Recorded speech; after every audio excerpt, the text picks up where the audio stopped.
Tässä on nyt Hutsen Elektra. Oikealla kädellä on tuo nopeuden valitsin ja virtalukko. Vasemmalla kädellä on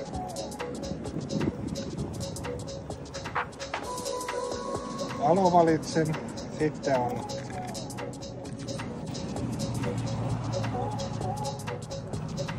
tuosta lähtee peruutus päälle, peruutusvaihde, sitten on vilkut ja töötti.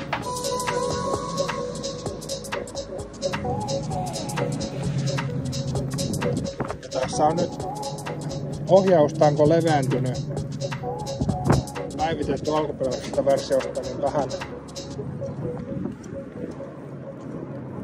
vähän parempi, aika hyvä pitää kiinni itse asiassa.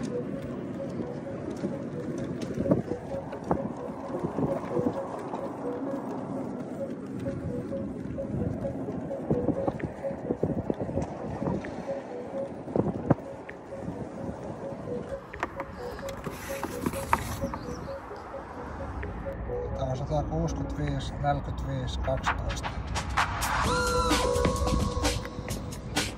Vähän kapeampi.